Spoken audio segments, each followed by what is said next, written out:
안녕하세요. 창세기 33장입니다. 하나님의 말씀과 씨름하여 승리한 야곱은 담대하게 에서에게 나아가는 자가 되었습니다. 역시 하나님의 말씀대로 순종했더니 에서에게 맞아 죽는 일이 발생하지 않았고요. 축복의 땅 가나안 땅에 들어갈 수 있게 되었습니다. 그러니 위험한 일이라고 생각할지라도 하나님의 말씀에 따라 행하는 것이 맞지요.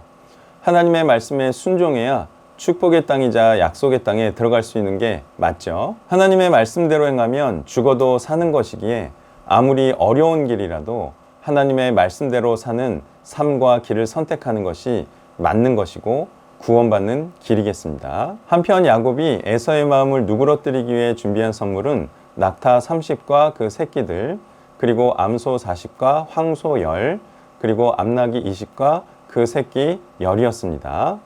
그리고 몸을 7번 굽히며 에서 앞에 나아갔습니다. 이러한 야곱의 전략은 좋은 전략인가요? 나쁜 전략인가요?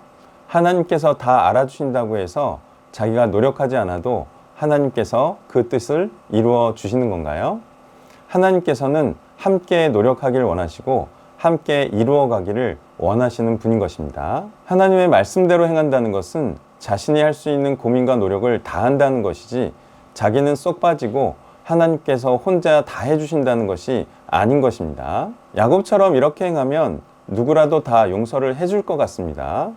이렇게 되는 방법을 사용하여 하나님의 뜻을 행하되 되게 하는 자가 하나님의 말씀에 순종하는 자인 것입니다. 야곱이 에서를 따라 가나안 땅이 아닌 세일로 가지 않으려 한 것은 이해가 되는 것이지만 숫곳에 오래 머무르려 한 것은 이상한 것입니다. 왜냐하면 28장에서 야곱은 이렇게 서원했기 때문입니다. 야곱이 아침에 일찍 일어나 베개로 삼았던 돌을 가져다가 기둥으로 세우고 그 위에 기름을 붓고 그곳 이름을 베델이라 하였더라. 그 성의 옛 이름은 루스더라. 야곱이 서원하여 이르되 하나님이 나와 함께 계셔서 내가 가는 이 길에서 나를 지키시고 먹을 떡과 입을 옷을 주시어 내가 평안히 아버지 집에 돌아가게 하시오면 아버지께서 나의 하나님이 되실 것이요 내가 기둥으로 세운 이 돌이 하나님의 집이 될 것이요 하나님께서 내게 주신 모든 것에서 10분의 1을 내가 반드시 하나님께 드리겠나이다 하였더라. 그러니까 야곱은 아버지의 집에 평안히 돌아오게 됐으니 먼저 베델로 가서 하나님과의 약속을 지켜야만 했던 것입니다. 그런데 왜 숫곳에 오래 머무르려 했던 것일까요? 집도 짓고 우릿간도 짓고 밭도 샀으니 잠깐 머무르려던 생각은 아니었던 것입니다. 이유는 지쳤기 때문일 것입니다. 허벅다리로 말미암아 절개도 되었고요. 에서의 용서를 받기 위해 극도로 긴장을 하다가 긴장이 풀리면서 좀 쉬고 싶다는 생각을 했을 것입니다. 그러니까 이렇게 쉬려는 생각에서 35장에서 야곱은 크게 안 좋은 일을 겪게 됩니다. 그리고 35장 1절에서는 하나님께 이런 소리도 듣습니다. 하나님이 야곱에게 이르시되 일어나 베델로 올라가서 거기 거주하며 내가 내 형 에서의 낯을 피하여 도망하던 때에 내게 나타났던 하나님께 거기서 제단을 쌓으라 하신지라. 야곱은 그때의 마음을 잊은 것이고요. 그래서 진작에 쉬지 않고 베델로 가야만 했던 것입니다. 쉬는 게 좋은 것인가요? 나쁜 것인가요?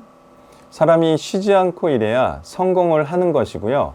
이런 핑계 저런 핑계를 대면서 일을 미루는 것은 성공하지 못하는 이유가 되는 것입니다. 쉬지 말고 기도하라는 것은 쉬지 말고 하나님을 기쁘시게 하라는 것이고요. 쉬지 않고 하나님을 기쁘시게 한다는 것은 하나님의 일을 쉬지 않고 계속한다는 것을 의미하는 것입니다. 쉬는 것은 자신을 위함인 것이고요. 하나님을 기쁘시게 하려고 하나님의 일을 쉬지 않고 계속하는 것은 하나님을 위함인 것입니다. 그러므로 20절은 어떻게 해석하는 것이 좋을까요? 거기에 제단을 쌓고 그 이름을 엘렐로의 이스라엘이라 불렀더라. 엘렐로의 이스라엘은 이스라엘의 전능하신 하나님이라는 뜻입니다.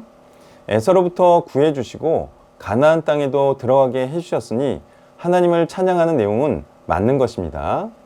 그렇지만 여기에 제단을 쌓을 일이 아니었기 때문에 하나님께서는 찬양받기가 좀 이상한 형국이 되었던 것입니다. 이 말인즉 사람이 하나님과의 약속을 지키면서 찬양과 감사를 해야 하나님께서 기쁘게 받으시는 것이지, 하나님과의 약속을 지키지 않으면서 감사와 찬송을 하면 하나님께서 받으실 리가 없는 것입니다. 오히려 찬양하고 감사하지 않아도 하나님과의 약속을 지키는 것이 하나님을 찬양하고 하나님께 감사를 표현하는 것이고요.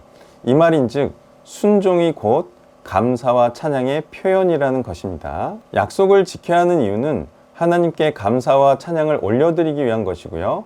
또한 복을 받기 위한 것이기도 한 것입니다. 하나님의 말씀은 언약이기 때문에 반드시 지켜야 하는 것이고요. 구약을 지키지 않아서 신약을 주신 것이기에 신약이라도 반드시 지켜서 하나님께 감사와 찬양을 올려드리고 구원이라는 복도 받아야 하겠습니다. 힘들다고 지키지 않거나 그동안 한 일들이 너무 많다고 해서 지쳤다고 행하지 않으면 하나님의 언약의 말씀을 지키지 않는 것이 되는 게 맞죠? 하나님의 뜻은 쉼없이 행하고 지켜야 하는 것이고요. 그래야 끊임없이 하나님을 사랑하고 하나님을 찬양하는 것이 되는 것입니다. 힘들면 어디 외국 가서 몇 달 놀다 오세요. 아마 빈털터리가 되어 있을 것입니다. 죽을 때까지 하나님께 충성하는 자만이 영원한 안식을 누릴 것입니다. 감사합니다.